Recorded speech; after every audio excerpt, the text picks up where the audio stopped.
माँ वहां प्रेम के आंसू बहा रही है। धीरे धीरे धीरे धीरे रात बीत गया, एक रात बीत गया।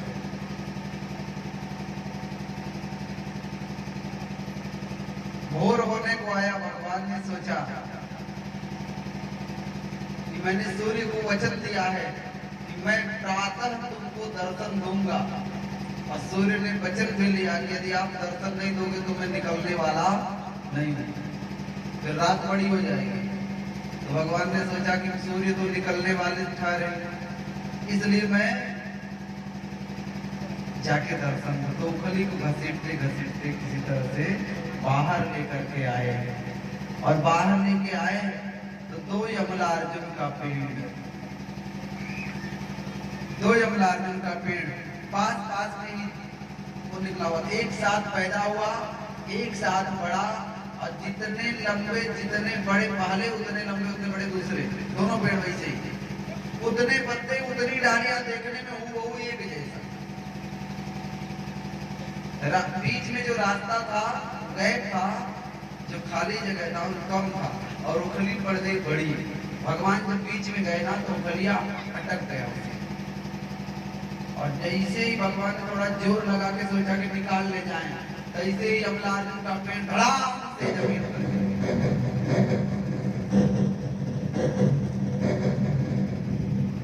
उसमें से दो पुरुष प्रकट हुए, रुद्रनुचर। भगवान ने उनसे पूछा कि भैया आप कौन हो, आप कौन हो, अपने बारे में बताओ। तो वो दोनों कहते हैं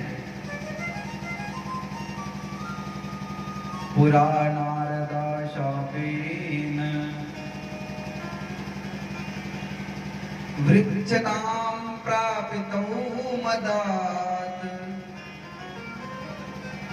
आद्राचीदर्जुनो पूर्वं गुह्यको धनदात्मजौ कृष्णस्तु गृहकृत्येषु व्याघ्रायां मातरिः प्रभु नलकूबर मणिग्रीवा वितीख्यातौ श्रियान्वितौ। नाथ, हम नलकूबर और मणिग्रीव नाम के दो यक्ष हैं, हम कुबेर के बेटा हैं। एक बार हम लोग धन के मद में अच्छा कुबेर के बेटा तो धनी तो होगा ही भाई, कुबेर धन के अध्यक्ष हैं, लक्ष्मी के भंडार के मालिक कुबेर। तो हम लोग उसी धन के वैभव के पद में मस्त हुए और खूब मदिरा पिए। मदिरा पी करके हम अपनी स्त्रियों के साथ सरोवर में स्नान करने लगे। अचानक ही देवर्षि नारद जी उधर से कहीं जा रहे थे, किसी यात्रा पे जा रहे थे। सो उसी रास्ते पे आए। हम लोग अपने होश को तो खो बैठे थे मदिरा के नशे में, इसलिए हमारे समझ में नहीं आ रहा था कि देवर्षि आ गए, अब क्या करें। नंग धड़ंग खड़े हैं, हमारी स्त्रियों ने तो अपने अपने वस्त्र लपेट लिए, लेकिन हम ऐसे ही नंग धड़ंग खड़े रह गए दोनों भाई। नारद जी को क्रोध आया, उन्होंने श्राप दिया, पेड़ के जैसे खड़े हो जाओ, पेड़ हो जाओ। जब श्राप मिला ना तो सारा नशा दूर। होता क्या है, नशा करके जो बदमस्त होकर के आई माई भगता है, अभी कोई सज्जन जा करके एक चूड़ी से लगा दे तो पूरा नशा गायब हो जाता है। बोलो राधे, तुरंत खत्म। ऐसे हुआ जब श्राप का थप्पड़ पड़ा उनको, सारा नशा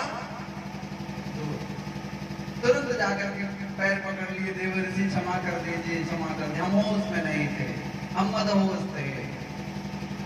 बोले तो क्या हुआ, तुम लोगों को धन का बड़ा घमंड है, इसलिए तो मदिरा पीते हो। किसने कहा था मदिरा पीने के? मदिरा दैत्यों के लिए कि तुम्हारे लिए, राक्षसों के लिए बनी कि तुम्हारे लिए बनी? बोले क्षमा कर दो ना, नारद जी ने कहा फिर भी क्षमा कर दो प्रभु। ठीक है, इतना गिड़गिड़ा रहे हो तो भी इंतजार करो। जा करके गोकुल में नंदराय जी के दरवाजे पर पेड़ बन करके तुम प्रकट होगे, वहां पेड़ बनोगे, और जब श्री कृष्ण के श्री विग्रह का स्पर्श होगा तब तुम उस वृक्ष की योनि से मुक्त हो जाओगे, पुनः अपने वास्तविक स्वरूप में आओगे। तो नाथ आज आपकी कृपा से हम लोग उद्धार हो गए और दोनों भगवान का संकीर्तन करते हुए जा रहे हैं। श्री कृष्ण गोविंद हरे मुरारे, हे नाथ नारायण वासुदेव। श्री कृष्ण गोविंद हरे मुरारे, हे नाथ नारायण वासुदेव। कृष्ण गोविंद हरे मुरारे, हे नाथ नारायण वासुदेव। जय श्री कृष्ण गोविंद हरे मुरारे, हे नाथ नारायण वासुदेव। हे नाथ नारायण वासुदेव, हे नाथ नारायण वासुदेव, हे नाथ नारायण वासुदेव, हे नाथ नारायण वासुदेव, हे नाथ नारायण वासुदेव, हे नाथ नारायण वासुदेव। नाथ स्वामी सखा हमारे, नाथ स्वामी सखा हमारे, नाथ नारायण वासुदेव। जय जय श्री कृष्ण गोविंद हरे मुरारे, हे नाथ नारायण वासुदेव।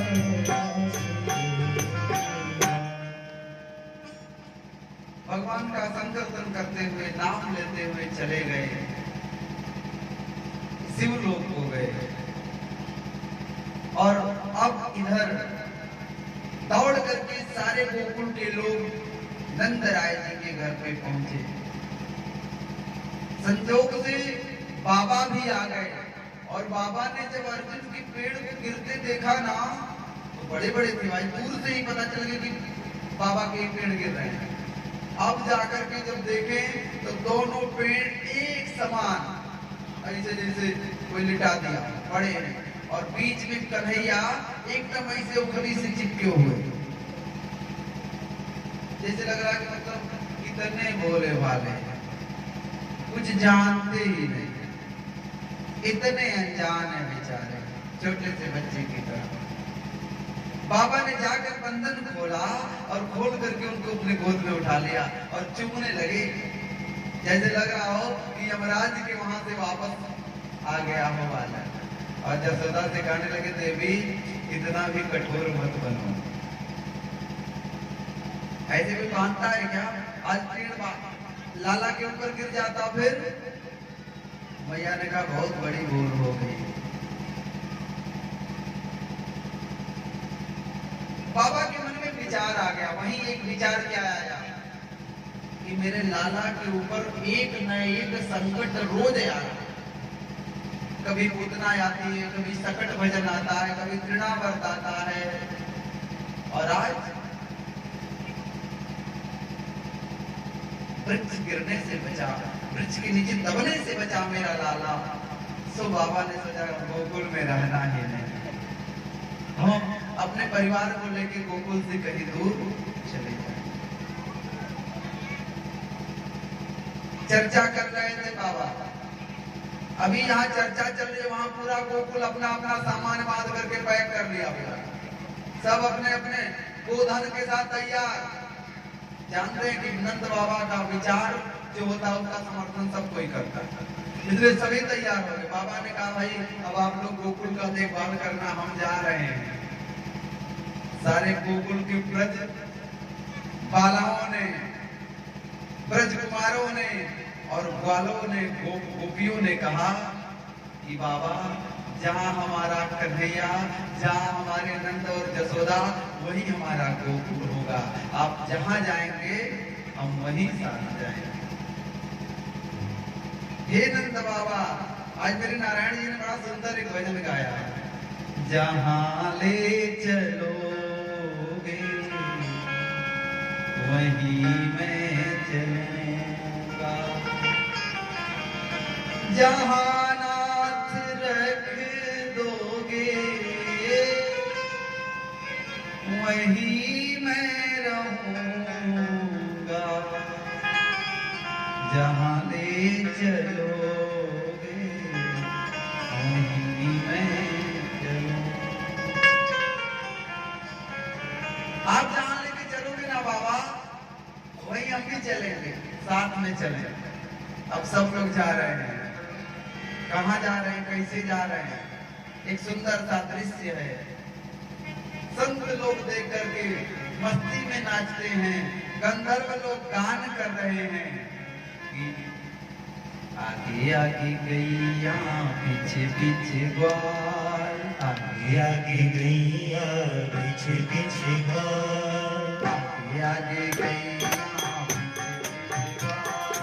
आगे आगे गैया, पीछे पीछे ग्वाल, बीच में चले मेरो मदन गोपाल, बीच में चले मेरो मदन गोपाल, आगे गैया, पीछे पीछे ग्वाल, आगे आगे गैया, पीछे पीछे ग्वाल, बीच में चले मेरो मदन गोपाल, बीच में चले मेरो मदन गोपाल, छोटी छोटी गैया, छोटे छोटे ग्वाल, छोटी गैया, छोटे छोटे ग्वाल, छोटो सो मेरो मदन गोपाल, छोटो सो मेरो मदन गोपाल,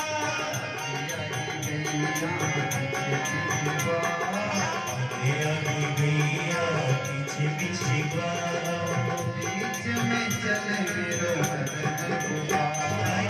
बीच में चले मेरो मदन गोपाल। हाथ ताली की सेवा करके श्री राधे।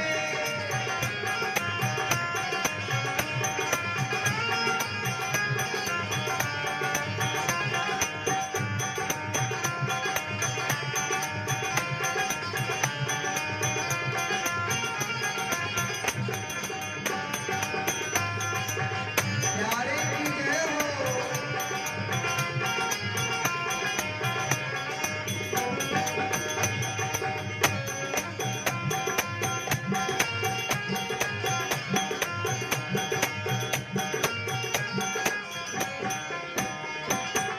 काव खाए गैया, काव खाए ग्वाल, गाँव खाए गैया, गाँव खाए ग्वाल, काव खाए गैया, काव खाए ग्वाल, गाँव खाए गैया, गाँव खाए ग्वाल, कहा खाए मेरो मदन गोपाल, हरी गाँव खाए मेरो मदन गोपाल, दूध पीवे गैया,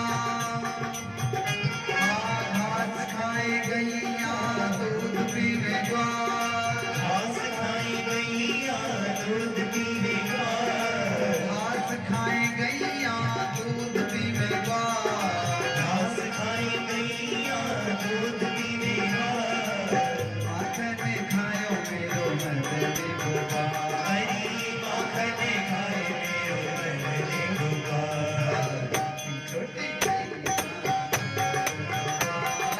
छोटी छोटी गैया, छोटे छोटे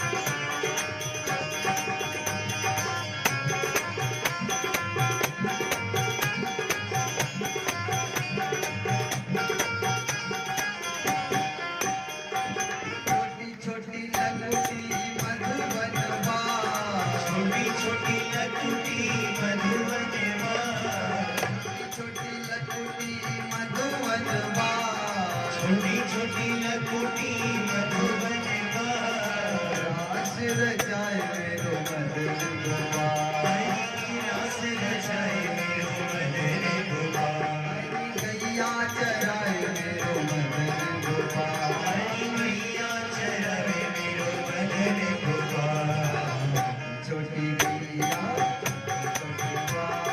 छोटी छोटी गैया छोटे छोटे बाल छोटो सो मेरो मदन गोपाल छोटो सो मेरो मदन गोपाल तुम्हारो मदन गोपाल छोटो सो मेरो मदन गोपाल छोटी छोटी गैया छोटे छोटे बाल छोटी छोटी गैया छोटे छोटे बाल छोटो सो मेरो मदन गोपाल छोटो सो मेरो मदन गोपाल छोटो सो मेरो मदन गोपाल छोटो सो मेरो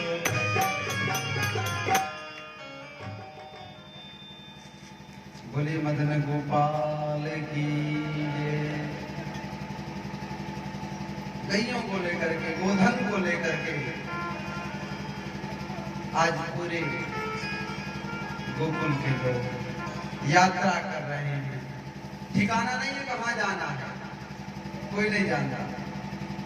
सारे के सारे ग्वाल और सारे के सारे गोपी यही सोच रहे हैं कि जहां ले चलोगे वहीं मैं चलूं।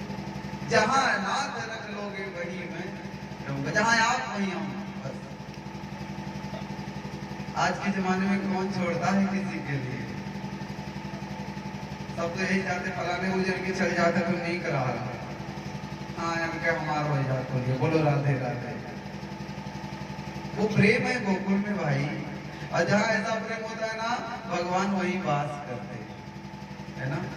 कितना बड़ा देश है, आखिर भगवान गोकुल और मथुरा में वृंदावन में ही क्यों रहे और कहीं कहेंगे? क्यों नहीं जन्म लिया? क्यों कि उस समय पृथ्वी पर उतना प्रेम और कहीं बसता ही नहीं था। जहां प्रेमाधिक्यता होती है गोविंद वहीं आकर के प्रकट हो जाते हैं। विकट स्थितियों में भी जहां भक्ति और प्रेम का धार बहता है भगवान उसी जगह को अपना स्थान बनाते हैं, वही अपना घर बनाते हैं। और आज से गोकुल नहीं, एक तुलसी जी का वन है, उसी वन में भगवान सुखपूर्वक निवास करने के लिए अपने पिता से याचना करते हैं, नंद बाबा से करते हैं। ये कौन सा जगह है बाबा? बाबा ने कहा ये वृंदावन है। वृंदावन है तुलसी, जहां तुलसी होती है उसी को वृंदावन कहते हैं। जहाँ तुलसी का जंगल लगता हो, 10, 20, 25, 50 पेड़ हो ना, तो समझ लो वृंदावन है। और वहीं ठाकुर जी वास करते हैं। मीरा रानी गाया करती थी, आली मोही लाग्यो वृंदावन को, मोही लाग्यो वृंदावन को। किसी ने पूछा क्यों अच्छा लगता है? भाई उसी मिट्टी की तो वहां भी दीवारें हैं, वैसे ही तो दुनिया है, कहीं अलग तो है नहीं, क्यों अच्छा लगता है? तो मीरा दीवानी कहती है कि घर घर ठाकुर, घर घर तुलसी, ठाकुर सेवा, हरि दर्शन गोविंद जी को, मोहि लाग्यो वृंदावन को, मोहि लाग्यो वृंदावन को। जो जगह भगवान को अच्छा लगता है, भगवान के प्रेमी भक्तों को भी वही अच्छा लगता है, चाहे वो निर्जन वन हो, चाहे वह निर्जन पहाड़ हो। जहाँ भगवान वहां भक्तों को आनंद आता है। आप देखिए वैष्णो देवी में कितने ऊंचे ऊंचे पर्वतों पर जाकर के लोग वास कर रहे हैं। क्यों? क्योंकि उनकी आराध्या वहां वास करती है ना। और जगदम्बा का जितना भी वैसा स्थान देखो ना तो पर्वत पर ही वास करती जाता है, पहाड़ों पर ही बसी है। माताएं गाती है ना कि ऊंचे पहाड़वा पे तोहरो मंदिरवा, है ना। लेकिन वहां भी पहाड़ पर भी जाकर के मानव अपने जीवन को खोज करके वहां अपने जीवन को अनुकूल बना ले रहा है। क्यों? क्योंकि उसका भगवान वहां वास कर रहा है, उनकी माँ वहां वास कर रही है। नहीं तो जहां देख करके डर लग जाए वहां रहना कैसे संभव हो सकता है मेरा। अभी कह दिया जाए कि रात का समय जा करके आज गांव के बाहर बगीचे में रात भर सोना है तो कितने लोगों की हवा टाइट हो जाएगी, चिट्टी पिट्टी गुम हो जाएगा। लेकिन नहीं, आज पूरा पूरा का पूरा गोकुल गोविंद के लिए वृंदावन में वास कर रहा है। ऐसे परम धाम को हम बारंबार प्रणाम करते हैं और जय जयकार करते हैं। बोली वृंदावन धाम की जय हो, मुरलीधर श्याम की जय हो, ब्रजरानी राधा की जय हो। और प्रेम से वहां बात कर रहे हैं भगवान। अभी सब लोग अपने रहने का ठिकाना बना रहे हैं।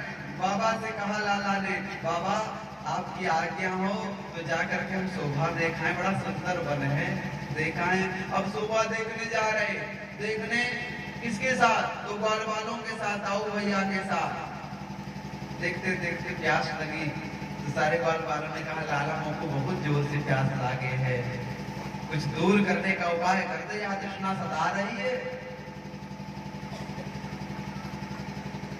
गोविंद ने कहा चलो देखते हैं, कहीं ढूंढते हैं, हो सकता है कहीं जल का प्रबंध हो, इतना सुंदर बना है तो पीने के लिए व्यवस्था भी होगी। तो एक सरोवर दिखाई पड़ा, सरोवर में गए जलपान करने, ग्वाल वालों को जलपान कराया। इतने में एक सुंदर सा श्वेत वर्ण का सफेद एकदम जैसे बर्फ का चद्दर नहीं होता है, बर्फ के चद्दर से पहाड़ ढक जाए, सुंदर सा। कल गोपाल भैया बता रहे थे कि 2 पर्वत हैं वहां बदरिकाश्रम में जो चांदी के जैसे चमकते हैं। ऐसे ही ना वो चांदी की तरह धवल स्वरूप में दिखाई पड़ रहा था। गोविंद के दोस्तों ने कहा, ग्वाल वालों ने कहा कि लाला तू अगर कह ना तो जाकर के पर्वत पे थोड़ा घूमने का मन कर रहा है, बड़ा रमणीक है, बहुत सुंदर है। हाँ, गोविंद ने कहा देखो अनजान जगह है भैया, थोड़ा सावधानी से, भाई खतरा कहीं भी हो सकता है, इसलिए सावधानी से कहीं जाओ नहीं। बोले नहीं लाला मुझे बहुत मन है घूमने का, देखने का। भगवान ने कहा पहले हम जाके टेस्ट करेंगे, कोई गड़बड़ अगर होगी तो इशारा कर देंगे, मत आना, ठीक है। और अगर गड़बड़ नहीं होगी तो इशारा करके आ जाना। तो आना। तो भगवान गए उस पर्वत का मुआयना करने के लिए। क्या करने? मुआयना करना। जैसे आजकल लोग खेतों का मुआयना कर रहे हैं, जा जाकर सवेरे हम देखते हैं कई लोग खेतों की तो निगरानी करते नजर आते हैं। दृष्टि पड़ती है जब खेतों की तरफ, कोई अपना देख रहा है अच्छे से हमारा फसल आया है कि नहीं आया है, पता नहीं मिट्टी उस लायक हो गई कि नहीं, खाद वाद डालने लायक, लोग निगरानी करते हैं। ऐसे मुआयना कर रहे हैं भगवान जाकर। तो अगर पत्थर हो, पहाड़ हो, तब तो कोई बात नहीं, वो तो था कंस का भेजा हुआ दैत्य, वो भेष बदल करके आया बहुत बड़ा सा। लेकिन आदमी कितना नकली स्वरूप बना लेना, कुछ ना कुछ असली बन रहा जाता। बकुला था वो, तो बकुले के जैसा था। भगवान चारों तरफ से घूमते घूमते जैसे ही उसके मुंह की तरफ आए तो इंतजार कर रहा था। क्यों? क्योंकि उसको बदला लेना था। किसका? अपनी बहन पूतना का। इसका नाम बकासुर और पूतना का नाम बकी। क्या नाम है उसका? वकी नाम था उसका, और ये बकासुर है। तो अपनी बहन का बदला लेने के लिए आया है। उसने तुरंत चोंचों को फाड़ा और भगवान को टप से निकल गया। मौका भी नहीं दिया संभलने का। टीवी वाले गलत दिखाते होंगे क्योंकि वो कल्पना करते हैं ना, यहाँ तो कल्पना नहीं है कुछ भी। हाँ। वो तुरंत निकल गया, आओ देखा ना आओ, निकल गया। ग्वाल बाल देखे तो देखिए एक चीज मैंने अनुभव किया कथाओं से कि जो ग्वाल बाल, गोपी, यशोदा, नंद बाबा, वहां के जितने भी नर नारी है ना, सबका प्राण कृष्ण है। जैसे कृष्ण के ऊपर कोई आफत आता ना तो सबका ऑक्सीजन लेवल घटने लगता था। हाँ। सबके ऑक्सीजन है भगवान। इतनी तन्मयता है एक दूसरे के प्रति। ग्वाल बाल तुरंत चेत गिर गए, बेहोश हो गए। भगवान तो सब जानते हैं, तो भगवान ने अपने शरीर से योगाग्नि को प्रकट किया, और जब योग अग्नि प्रकट हो गई शरीर में तो अंदर उसके पेट में लगा जलन होने। अच्छा, जब पेट में जलन होता है तो कैसे क्या होता है? वो डकार आते हैं ना कई प्रकार के। ऐसे ही जब डकार आया तो उसी डकार के साथ भगवान बाहर आ गए। बोलो राधे राधे। जब अपने शत्रु को बाहर देखा ना बकासुर, तो उसने सोचा कि चोंच से मार के को चीर डाले। दोनों चोंच फैला करके जैसे प्रहार करना चाहा, गोविंद के हाथों में उसके चोंच आ गए। और इसके बाद भगवान ने धीरे धीरे धीरे धीरे धीरे धीरे उसको फैलाना शुरू किया। थोड़ी देर में उसकी जितनी कैपेसिटी थी उतना तो वो खोल लिया, लेकिन उसके बाद भी जब भगवान ने फैलाना नहीं बंद किया तो उसके धीरे धीरे धीरे धीरे मुख फटने लगे और प्राण बचे तो उसके उड़ गए, धड़ाम से जमीन पर गिर पड़ा। इस तरह से गोविंद ने आते ही वृंदावन में एक दैत्य का उद्धार किया। बोलिए बकासुर उद्धारक बाल कृष्ण लाल की। लोग कहते हैं भगवान का बड़ा मजा था, जहाँ जाए तहाँ उनकी सेवा होता, लेकिन ऐसो भी सेवा हो रहा है। बड़े बड़े दैत्य मिल जा रहे हैं साहब, बहुत बहुत बड़े दैत्य, संकट से वो भी नहीं बचे हैं। इस धरती पर जो भी जन्म लेता है उसके जीवन में संकट आना स्वाभाविक है, वो चाहे परमात्मा हो चाहे जीवात्मा हो। बोलो राधे राधे। तो संकट से घबराना नहीं चाहिए, क्यों कि जिसने इस जीव को यहाँ भेजा है उस जीव की रक्षा करने का भी उन्होंने जिम्मेदारी लिया है। हम कठपुतली और वो मदारी हैं, वो जैसे नचाएंगे हम लोगों को नाचना पड़ेगा। और एक चीज जान लीजिए कि जिसके जीवन में संकट नहीं उसके जीवन में भगवान की कृपा भी नहीं है। जो जन्म से लेकर मृत्यु पर्यंत तक सुखी है, कभी दुखी नहीं हुआ, तो यूं समझ लीजिए कि वो बहुत बड़े अभिशाप से पीड़ित है। क्यों? क्योंकि अंत के समय उसको बहुत दुख होगा। और भक्तों को देख लीजिए साहब, कोई जान ही नहीं पाता कब निकल लेते हैं। हाँ, कई भक्त तो है गए हैं कल्पवास करने, वहीं वास करते रह जाते, फिर आते ही नहीं। और इसका प्रमाण हमारी सगी दादी,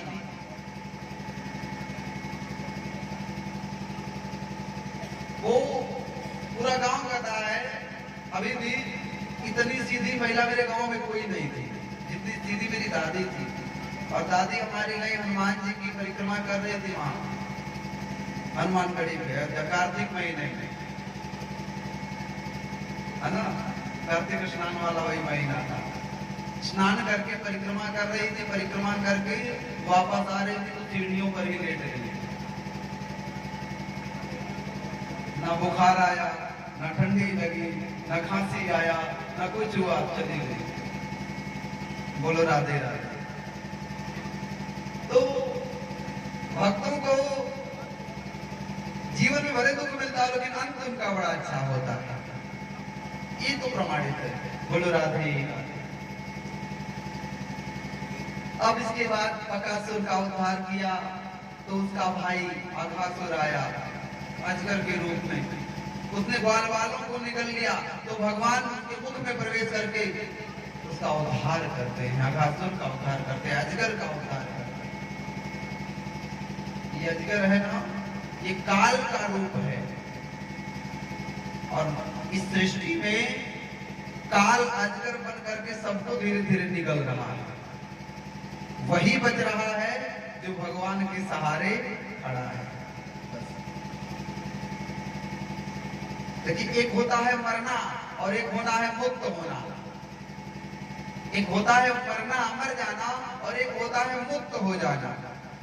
मर जाना, जो मर जाता है उसे दोबारा आना पड़ता है, और जो मुक्त हो जाता है उसे फिर जन्म मरण के चक्कर में पड़ना नहीं पड़ता।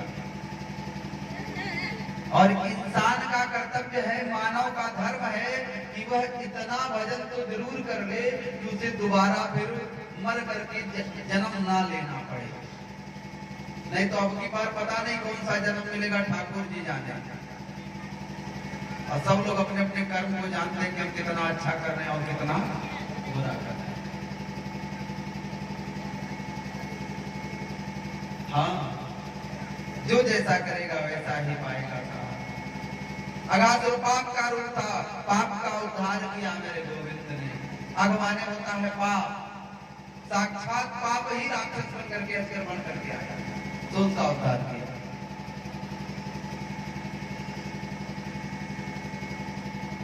वापस गए, सारे वालों से कहा देखो बाबा से कुछ कहना नहीं, और अपने अपने घर में बचन तो कोई कुछ नहीं कहेगा। वालों ने कहा नहीं नहीं नहीं कहेंगे, नहीं कहेंगे। भगवान ने सोचा कि हैं बड़े चढ़ रही कि जो कहते हैं वो करते नहीं है, तो भगवान ने वो सारी बातें भुला दी, उनको भुलवा दी अपनी माया से। ऐसे चुपकाली मंतरिया वाली करके हाँ भुलवा दिया, सारे बाल भूल गए। अब याद क्या है वालों को? गोपाल तुम्हारी जय होवे, गोविंद तुम्हारी जय होवे, गोपाल तुम्हारी जय होवे, गोविंद तुम्हारी जय होवे, गोपाल तुम्हारी जय होवे, नंदलाल तुम्हारी जय होवे, नंदलाल तुम्हारी जय होवे, नंदलाल तुम्हारी जय होवे, नंदलाल तुम्हारी जय होवे, मेरे श्याम तुम्हारी जय होवे, नंदलाल तुम्हारी जय होवे, लाल तुम्हारी जय होवे, नंदलाल तुम्हारी जय होवे, गोपाल तुम्हारी जय होवे, गोपाल तुम्हारी जय होवे, नंदलाल तुम्हारी जय होवे, नंदलाल तुम्हारी जय होवे, चोर तुम्हारी जय होवे, चित चोर तुम्हारी चोर तुम्हारी जय होवे, चित चोर तुम्हारी जय होवे। जय जयकार हो रहा है खाली बस।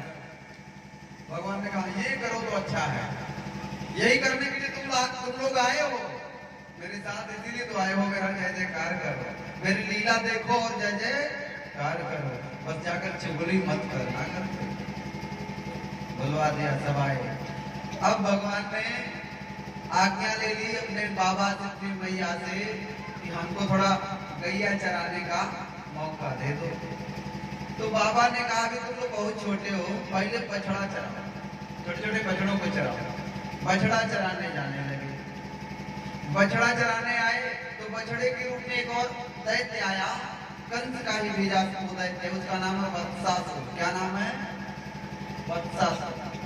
बछड़े के रूप में आया और मिल करके बछड़ों को ही मारने लगा।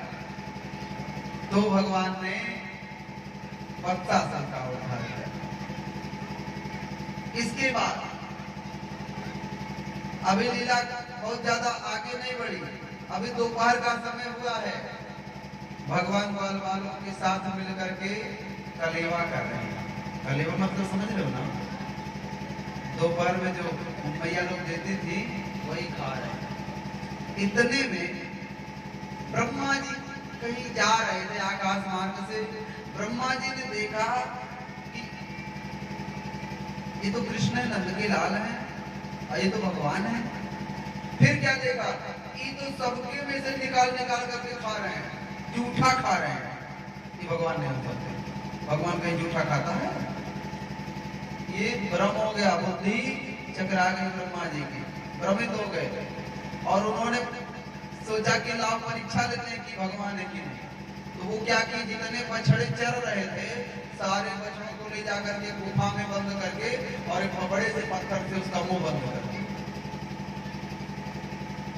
थोड़ी देर में ग्वाल वालों ने देखा कहीं बछड़े तो दिखाई नहीं पड़ रहे, तो नंदलाल से कहते हैं लाला ये देखो कहीं बछड़े तो हमारे दिखाई नहीं पड़ रहे। भगवान ने कहा हाँ पता नहीं छोटे छोटे बच्चे कहाँ चले गए, गैया हमारी परेशान होगी, तो हम जाते हैं ढूंढ के लाते हैं, आपको बढ़िया से प्रेम से पाओ, क्योंकि प्रसाद छोड़ा नहीं जाता। कहते ना महिमा महाप्रसाद की पाओ प्रेम लगाए। आप लोग बड़े प्रेम से खाओ, मैं जा रहा हूं खोजने। गोविंद गए बछड़ा खोजने, ब्रह्मा जी आए और ग्वाल बालों को भी अपहरण कर लिए। जितने ग्वाल बाल थे ना सबको चुरा कर ले जाकर के उसी गुफा में बंद। आप भगवान वापस आए, देख रहे हैं जमुना पुलिन पर तो कोई नहीं। भगवान सोच रहे हैं कि आखिर गायब कैसे हो रहे हैं, जरूर कोई दैत्य आया होगा। सो आंख बंद करके उन्होंने देखना शुरू किया तो ब्रह्मा की सारी करतूत पता चली। ब्रह्मा की करतूत है ये जान करके गोविंद ने कहा आज ब्रह्मा को सबक सिखाऊंगा। अब ब्रह्मा भी याद करेंगे किससे पाला पड़ा है। ये टेढ़ी टांग वाला अच्छे अच्छे को सीधा कर सकता है, ब्रह्मा कौन सी बड़ी बात है।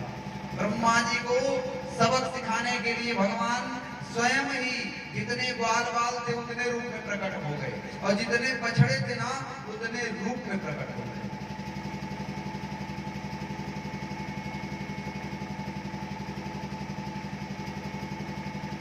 इससे लगता है कि भगवान कण कण में प्रकट हो सकते हैं।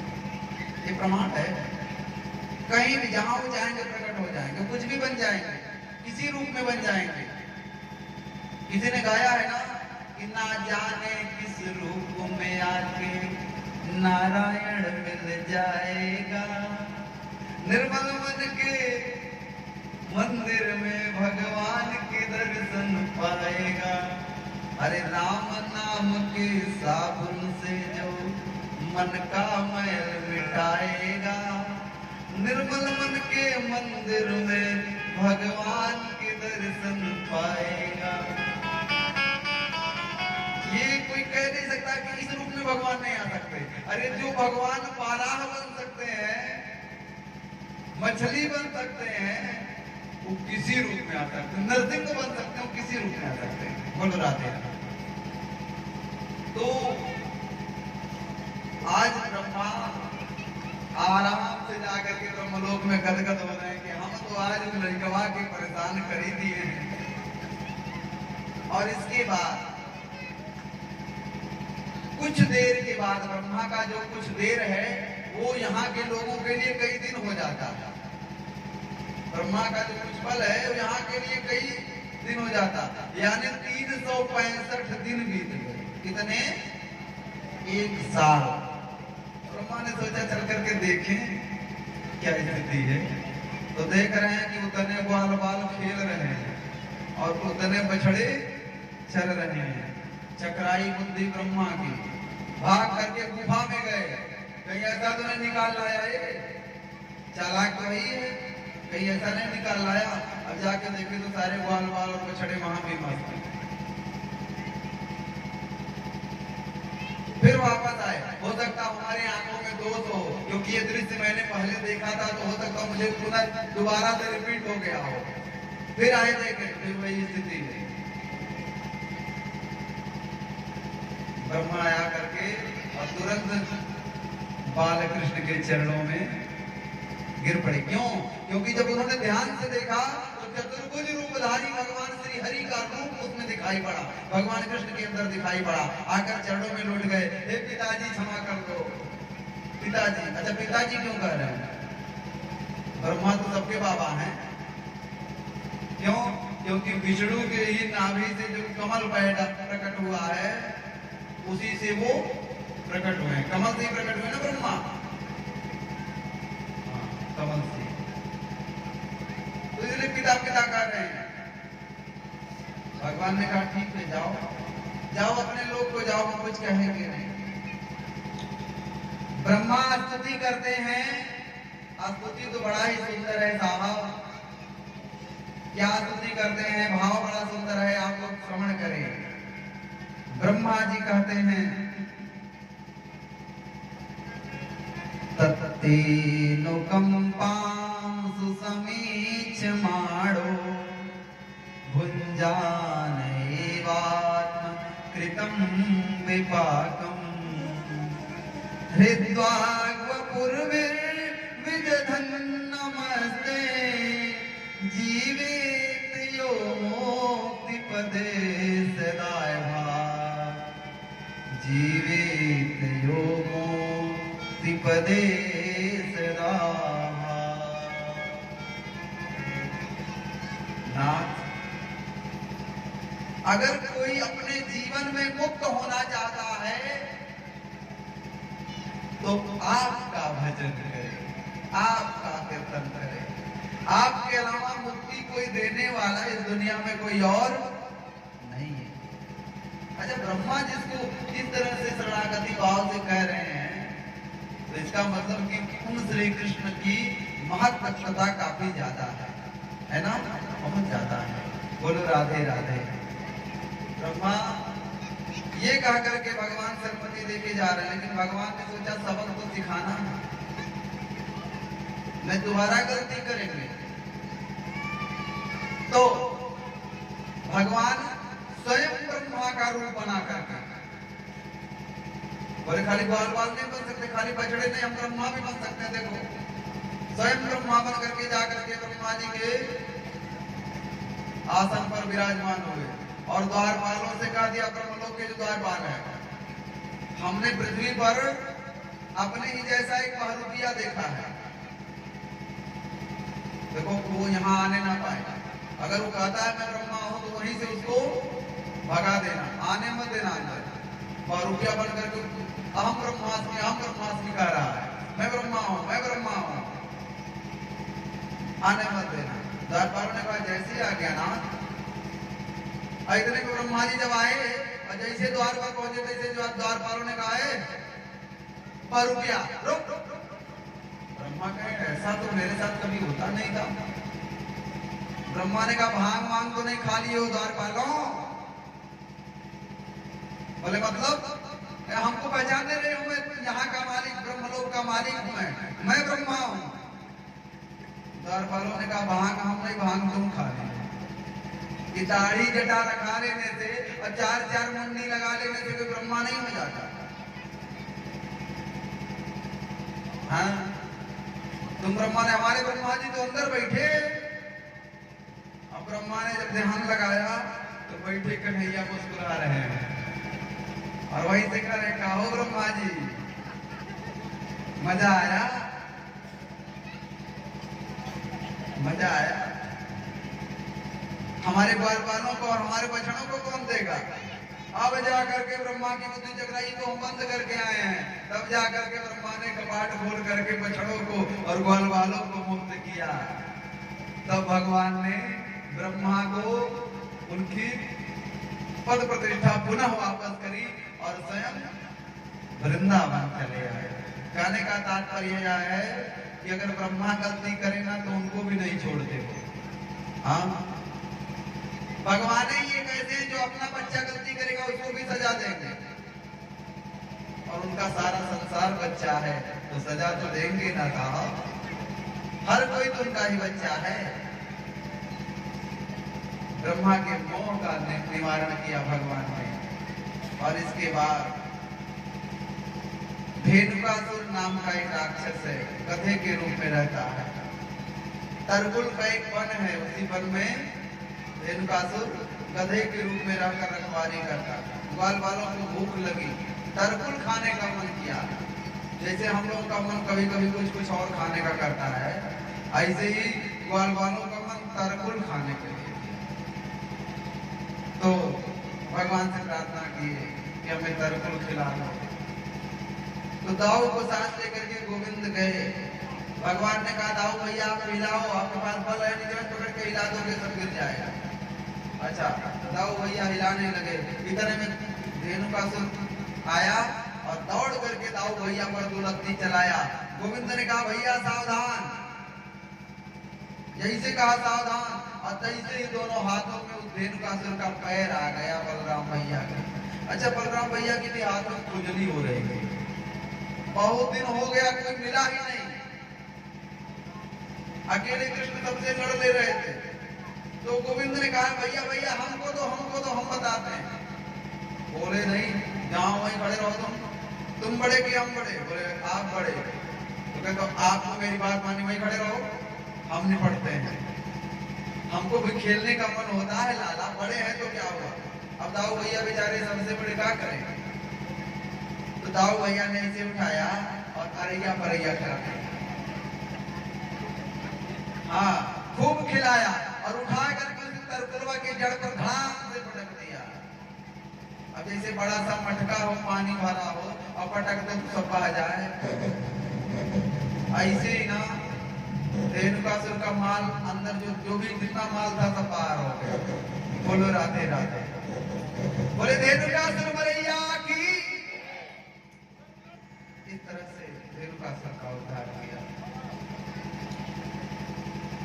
अब वहां से जब पलट के आ रहे हैं तो देख रहे हैं कि गैया, हमारे बछड़े, हमारे ग्वाल बाल सब प्यासे रहते हैं, लेकिन जमुना जी का पानी कोई पीता नहीं, कोई नहाता नहीं। बाबा से पूछा क्या बात है। बाबा ने सारी बात बताई कि उसमें एक नाग रहता है, उसी के विष से वो पानी विषैला हो गया है। जो पानी पीता वो तो मर ही जाता, जो छू लेता वो भी खत्म हो जाता, जल जाता। अच्छा, गोविंद ने सोचा कि अब तो जमुना जी को हमें साफ करना है ना।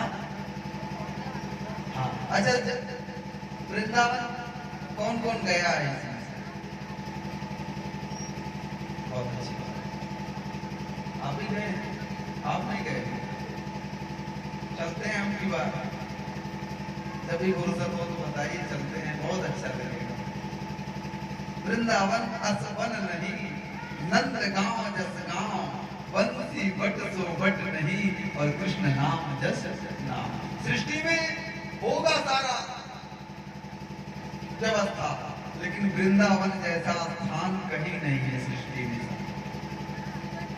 हाँ, ये तो वज्रनाभ का बसाया हुआ है, पहले का तो सब लुप्त हो गया, लेकिन उनका बसाया हुआ भी इतना सुंदर है, तो जो वास्तव में रहा होगा वो कैसा रहा है। जमुना महारानी आज भी देख लीजिए सांवली हैं, एकदम सांवली। हाँ, इसलिए उनको कालिंदी कहा जाता है। क्या कहा जाता है? कालिंदी। विषैला इतना जलता उनका कि कोई छूता नहीं था, कोई सूंघता नहीं था उनको। गोविंद ने कंदुक क्रीड़ा करके, गेंद वाले खेल करके गेंद को स्वयं ही बहा दिया जल के अंदर, और उस गेंद को निकालने के बहाने फेटा कस करके कूद पड़ते हैं जमुना जी के अंदर। वहां कालिया नाग सोया हुआ था, उसके पूंछ पर पैर रखते हैं, कालिया नाग लपेट लेता है। यहाँ ग्वाल बाल जाकर के गांव में हल्ला कर देते हैं, घर घर जाकर कहते हैं कि कूदे जमुना में कन्हैया लेके मुरली। भाव तो बहुत सारे, रस तो बहुत सारे, समय नहीं है कि आपको पूरी तरह सुना पाए, समय नहीं है।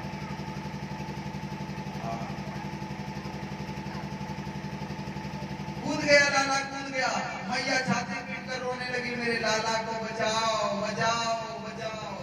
आकाश में बादल भी गड़गड़ करने लगे, तूफान आने लगा, ऐसे से संकट सूचक चिन्ह दिखाई पड़ने लगे, सबका मन डरने लगा, सब रोने लगे, रो करके त्राहि त्राहि करने लगे, मेरे लाला को बचाओ।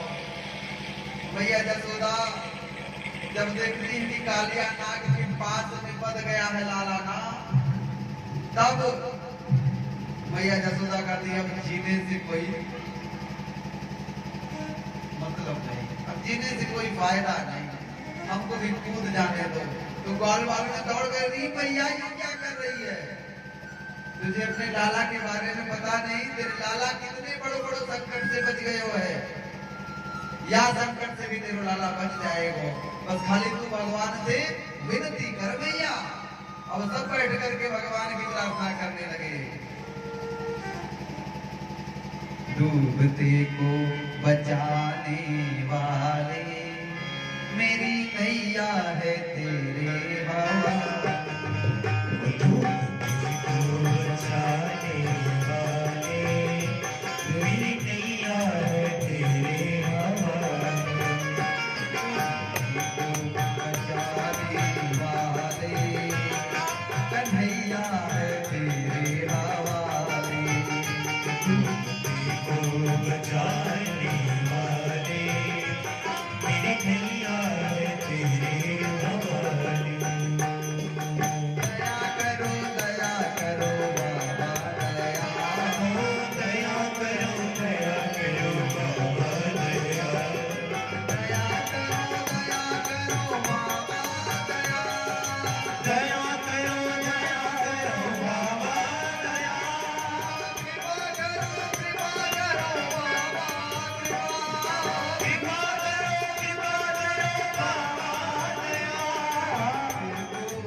जिसको तू हंसाने पे आए, जिसको तू हंसाने पे आए, उसको कोई रुला भी न पाए, उसको कोई रुला भी न पाए। दया करो दया करो बाबा दया, दया करो दया करो बाबा दया। आँधियों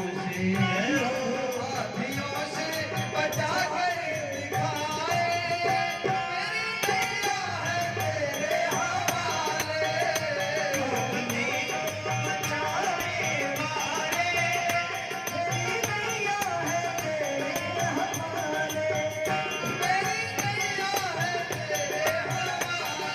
मेरी नैया है तेरे हवाले।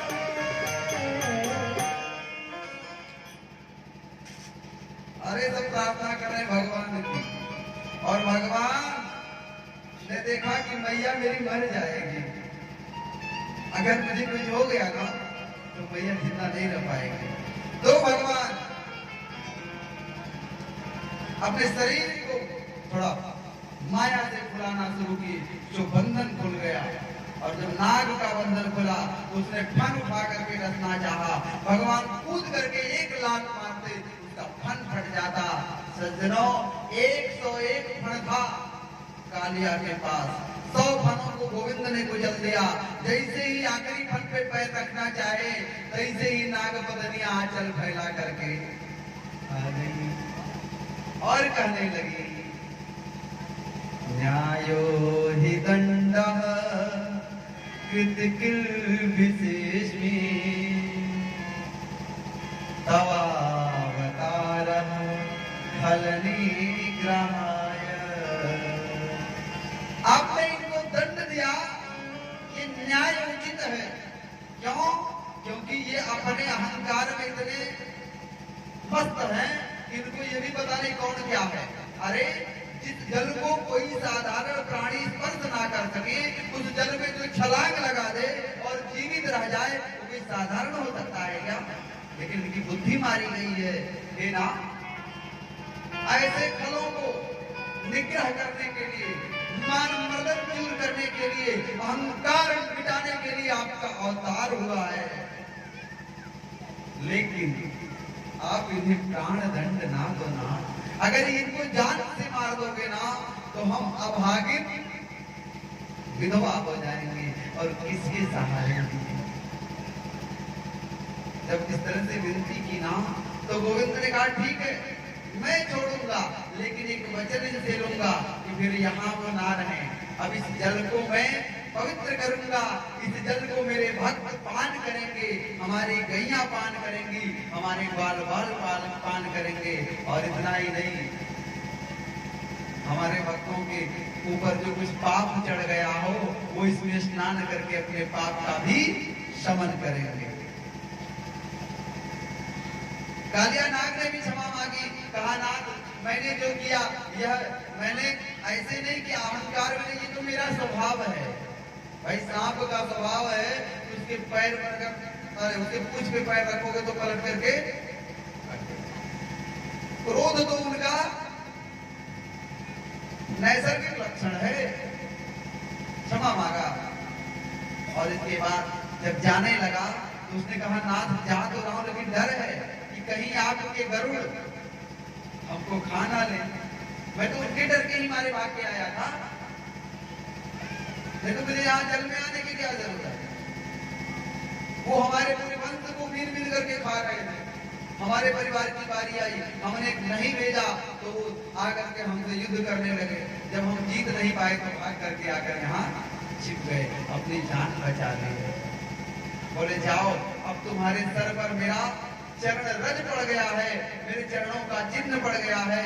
इस चिन्ह को देख करके गरुड़ आपको छुएंगे नहीं। तो जो नाग है ना, जिसके माथे पर ये वाला चिन्ह आ जाता है, उसको कभी गरुड़ लोग स्पर्श नहीं करते। और इतने नहीं, ये भी कहा, सुखदेव जी कहते हैं राजन, इस चरित्र को अगर कोई स्मरण करता है, इस चरित्र का कोई गान करता है, अगर इस कथा को कोई पढ़ता है, सुनता है, तो उसे भी सर्पों से कोई भय नहीं होता। बोलो राधे राधे। अब चला गया है कालियाना। गोविंद ने उस जल को निर्मल किया, गोविंद ने उस जल में डुबकी लगाई, उस जल का स्वयं पान किया। अब ये चीज क्लियर कर दिया कि ये अशुद्ध नहीं है और ये दूषित नहीं है। लेकिन इस समय अगर जाके देखा जाए ना, तो फिर से वो विषैली हो जा रहे हैं, लोग विषैला कर रहे हैं। जिनके लिए ठाकुर जी ने उनको शुद्ध किया, आज वही लोग मिलकर के फिर से उसको विषाक्त कर रहे हैं। फैक्ट्रियों का जितना गंदा पानी होता है सब उसी में छोड़ा जा रहा है। दिल्ली से जितनी गंदगी आती है सब यमुना जी में आती है। बोलो राधे राधे। गवर्नमेंट तो सफाई का अभियान चला रही है, लेकिन जितना उसका सोच है उस हिसाब से हो नहीं पा रहा है। बोलो वृंदावन बिहारी लाल की। और ये कब तक नहीं होगा? जब तक एक एक इंसान अपनी जिम्मेदारी नहीं समझेगा। हम जमुना जी जाएंगे तो हम प्लास्टिक नहीं फेंकेंगे, हम जमुना जी जाएंगे तो ऐसा कुछ नहीं फेंकेंगे जो गंदगी वाला चीज हो। ये हमारा कर्तव्य है। ऐसे जब व्यक्ति दर व्यक्ति ये विचारधारा मन में रखेगा, जैसे हम अपने घर को साफ रखते हैं, अपने बेडरूम को साफ रखते हैं, वैसे ही जमुना जी को भी साफ रखेंगे। क्यों? क्योंकि हमारी आस्था की प्रतीक है, वो हमारी श्रद्धा का विषय है, वो हमारे भाव का, भक्ति का प्रतीक है। हमें उनको बचाना है। प्रेम से बोलिए जमुना महारानी की। अच्छा, जो वृंदावन नहीं गया हो ना, एक बार मेरे साथ ठाकुर जी से प्रार्थना करो, भाव से प्रार्थना करना, ताली बजा के। अरे वृंदावन जाने को जी चाहता है, वृंदावन जाने को जी चाहता है।